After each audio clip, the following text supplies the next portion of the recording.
J'étais terrifié à l'idée que mon fils adolescent et rebelle devienne un délinquant et un criminel, mais un jour, il m'a révélé une facette de lui-même que je n'avais jamais imaginée. La vérité, c'est que j'ai neveu à mon fils depuis 9 ans, depuis la mort de ma femme, alors qu'Adam n'avait que 4 ans. Qu'est parti, ma vie s'est effondrée. Je me suis effondré et il y avait mon fils qui avait besoin de moi, me forçant à prêter attention à sa douleur au lieu de m'occuper de la mienne. Je n'ai jamais voulu être le père célibataire d'Adam. Je voulais fonder une famille avec Kay, mais je crois que je n'étais pas prêt à être un parent célibataire. Kay et Adam avaient toujours été très proches, et il était à ce stade de sa vie où sa mère était le centre de son monde. Je ne pense pas avoir été un bon substitut. J'ai toujours eu du mal à exprimer mes émotions, mais Kay était une femme qui prenait les gens dans ses bras, qui les embrassait, qui riait, qui pleurait et qui souriait au monde entier. Je ne pouvais pas montrer mon chagrin et je ne savais pas quoi faire quand Adam pleurait. Tout le monde me disait que les choses s'amélioreraient avec le temps, mais ce n'était pas le cas. Ma relation avec Adam est devenue de plus en plus distante. Il est devenu timide et reclus. Il s'est éloigné de moi et je l'ai laissé faire. Je me suis concentré sur mon entreprise et sur son maintien. Cela n'allait pas bien non plus, mais j'ai passé des années à me battre pour sortir de la spirale de l'endettement. Alors que je me concentrais sur mes problèmes professionnels, Adam a changé. Il ne restait plus dans sa chambre toute la journée. Au lieu de cela, il disparaissait et rentrait tard le soir. Il n'avait que 13 ans. Je ne savais pas quoi faire, ni quoi penser. Je suis allé sur internet et j'ai cherché sur Google des adolescents à problème, et je me suis ressorti la tête inondée d'histoires de consommation de substances illicites, de gangs et de grossesses précoces. Ce soir-là, j'ai essayé de lui parler. « Adam », ai-je dit pendant que nous dînions. « Qu'est-ce ce que tu as fait ?» Adam a haussé les épaules et enfoncé sa fourchette dans les petits pois. « Adam !» je me suis exclamé. « Je te parle. » Adam leva la tête et me regarda, mâchant son pain la bouche ouverte, ce qui m'irrita au plus haut point. « Fais attention à tes manières. » Je me suis fâché. Je t'ai mieux élevé, et Dieu sait que ta mère l'a fait aussi. Adam abattit son couteau et sa fourchette et me lança un regard noir.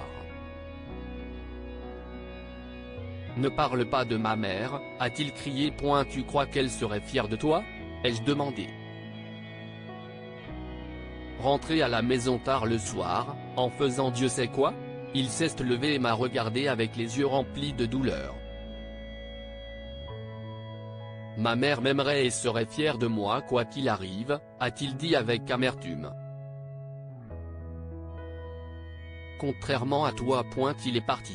Si est-il quelque chose que je lui ai appris. Comment sortir d'une dispute sans que rien ne soit résolu? Je me suis demandé si Kay m'aimerait encore si elle voyait à quel point j'étais devenu un mauvais père. Une semaine plus tard, je suis rentré à la maison et tous mes pires cauchemars se sont réalisés. Il y avait un nouveau-né sur mon canapé. L'enfant était entouré de coussins et enveloppé dans une couverture douce. « Oh mon Dieu !» ai-je crié. « Un père à 13 ans? Que puis-je faire ?» Je me préparais à une crise d'angoisse totale quand Adam est entré, avec un paquet de couches sous le bras. Il est passé devant moi, s'est agenouillé près du canapé et a commencé à enlever la grenouillère du bébé. « Adam ?» demandai-je avec hésitation. « Ce bébé. Si est-il le tien ?» Adam a levé les yeux vers moi et sa bouche s'est ouverte. « Le mien ?»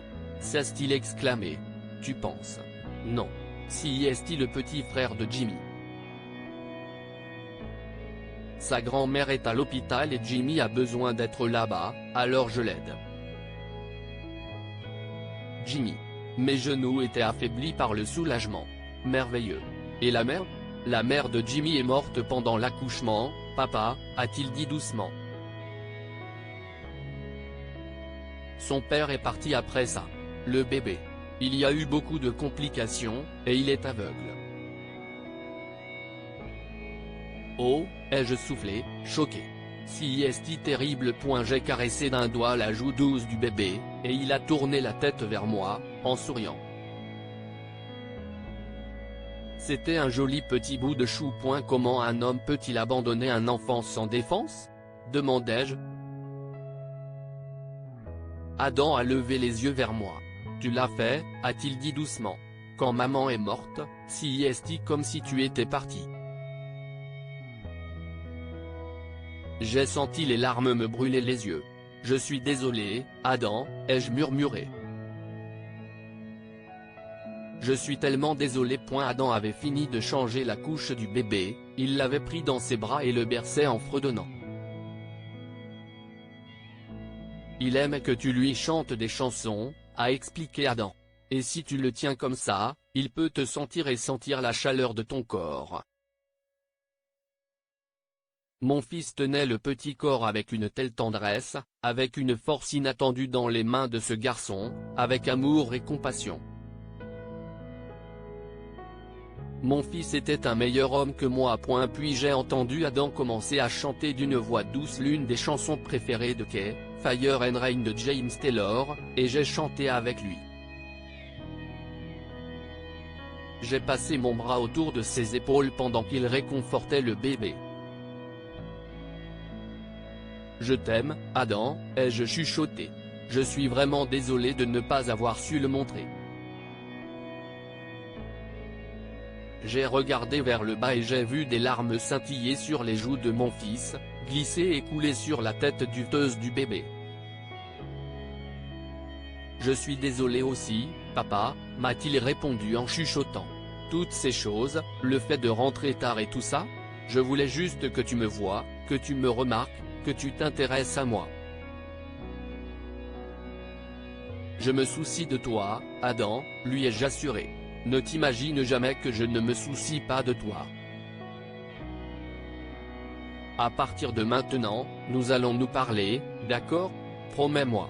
Il l'a promis et nous tenons cette promesse du mieux que nous pouvons. Parfois, par une belle nuit, nous nous asseyons sous le porche et chantons Fire and Rain en parlant de Kay, et juste pour un moment, elle est là avec nous. Que pouvons-nous apprendre de cette histoire? Parlez à ceux que vous aimez, sinon vous risquez de les perdre. Le père était tellement absorbé par son travail et sa douleur qu'il a laissé son jeune fils affronter seul sa souffrance. Les personnes que nous aimons et que nous avons perdues sont vivantes dans nos cœurs et dans nos mémoires. Adam et son père ont découvert qu'en se souvenant ensemble de Kay, ils ont apaisé leurs différences et leurs douleurs. Partagez cette histoire avec vos amis. Elle pourrait égayer leur journée et les inspirer.